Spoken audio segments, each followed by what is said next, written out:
अस्सलाम अलैकुम नाजरीन।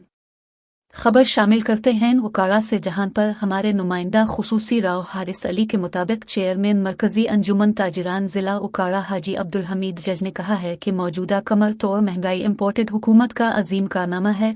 ये गरीबों का नारा लगाकर इक्तदार में आए थे, मगर इक्तदार संभालते ही गरीब किश पॉलिसियों पर आतर आए और इतनी महंगाई कर दी कि आम आदमी के लिए जीना ही मुहाल हो गया है। 2 वक्त की रोटी एक संगीन मसला बन गई है।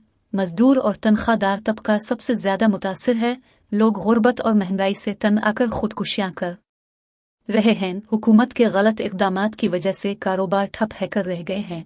मुल्की निज़ाम तनज़्ज़ुली की तरफ गामजन है, जबकि हुक्मरान टोला डॉलर जमा करके अनकरीब फरार होने की तैयारियों में मसरूफ है। हर तरफ मायूसी और नाउमीदी के बादल छाए हुए हैं और उनका सारा जोर अपोजिशन के रहनुमाओं की पकड़ धकड़ और उन्हें नीचा दिखाने पर लग रहा है। अल्लाह की लाठी बड़ी बेआवाज है। जब जुल्म हद से बढ़ता है तो मिट जाता है।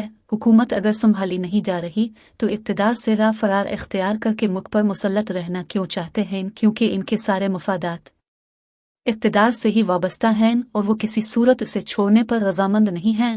लेकिन अब वक्त आ गया है, पूरी कौम बेदार हो चुकी है और वो वक्त दूर नहीं जब हुक्मरानों को अवामी गैज़ और गज़ब का सामना करना पड़ सकता है। अब तक के लिए इतना ही। मज़ीद खबरों के लिए हमारे साथ रहें। अल्लाह निगहबान।